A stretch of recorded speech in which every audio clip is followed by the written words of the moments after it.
Bonjour à tous. Aujourd'hui, on va voir la quantité de matière en chimie pour la classe de seconde.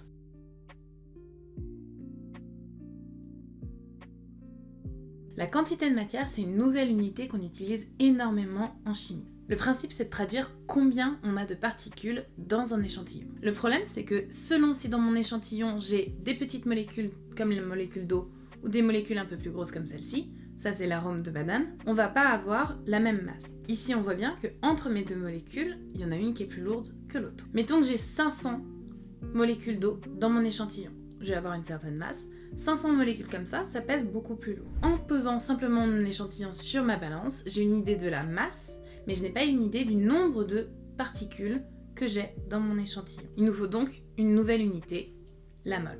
La première chose qu'il nous faut, c'est la masse de notre entité de départ. Si c'est des atomes, on sait que l'hydrogène est le plus léger. Et au fur et à mesure qu'on se déplace dans mon tableau périodique, la masse de mes atomes est de plus en plus grande. Si dans votre échantillon, maintenant, vous avez des ions, à ce moment-là, pas de problème, puisque la masse des électrons, c'est négligeable. Donc quand on prend la masse d'un atome, on enlève ou on rajoute quelques électrons, ça change rien à la masse de notre particule. Maintenant, troisième problème, si on a des molécules, si on a une molécule d'eau, je vais avoir un atome d'oxygène, on connaît sa masse, et 2 atomes d'hydrogène dont on connaît la masse. Donc la masse de ma molécule d'eau, c'est finalement la somme des 3 atomes qui la composent, et ça nous donne 2,99 10 puissance moins 26 kg. Ça veut dire que une molécule d'eau comme ceci pèse 0,25099 kg. C'est extrêmement léger. Maintenant, si je prends un échantillon macroscopique, ça veut dire à notre échelle.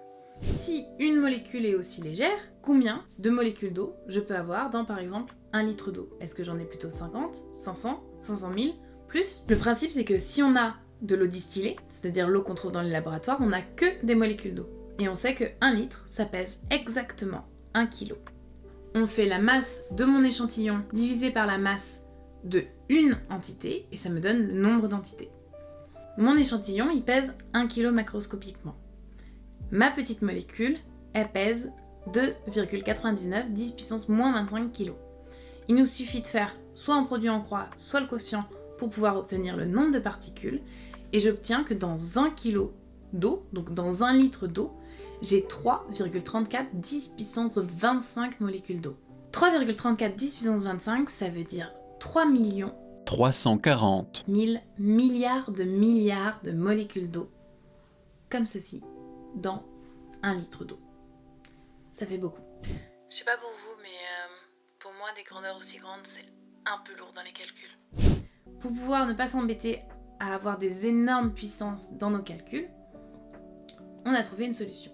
Ce qu'on a décidé, c'est que ce nombre de molécules d'eau, on allait les mettre dans des petits paquets. Ça fait 602 000 milliards de particules dans un paquet. On va pas utiliser le mot paquet, on va utiliser le mot mole. Donc dans une mole, on a 6,02 10 puissance 23 particules. Ça veut dire que dans chaque mole, on a 602 000 milliards de particules à l'intérieur.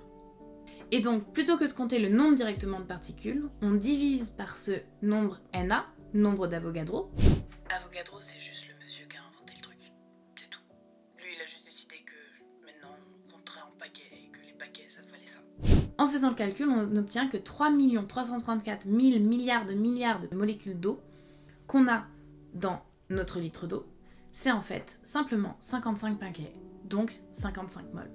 Et là, c'est beaucoup plus pratique et beaucoup plus facile à utiliser. Les calculs qu'il faut pour ce chapitre, c'est la première chose, masse d'une entité. Si c'est un atome, ça vous sera donné. Si c'est un ion, c'est la même chose qu'un atome. Si c'est une molécule, il faut à ce moment-là additionner mes différents atomes qui composent la molécule. La deuxième chose, c'est calculer le nombre de particules, molécules, atomes ou ions, qu'on a dans mon échantillon. Je vais alors diviser la masse de mon échantillon par la masse d'une particule, et j'aurai le nombre de particules dans mon échantillon.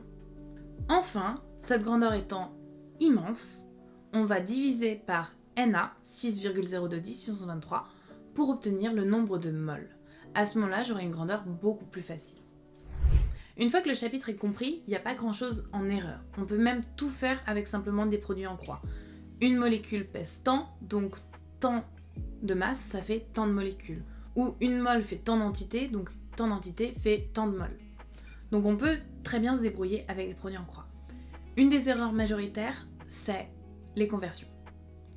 Et la deuxième, c'est la calculatrice et l'utilisation des puissances de 10.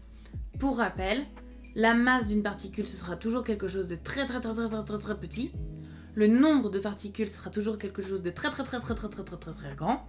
Alors que le nombre de mol, c'est quelque chose qui est utilisable facilement. C'est-à-dire qu'on va avoir une puissance entre 10 puissance 10 et 10 puissance moins 10, selon l'échantillon qu'on utilise. Et bien sûr, selon l'échelle qu'on utilise.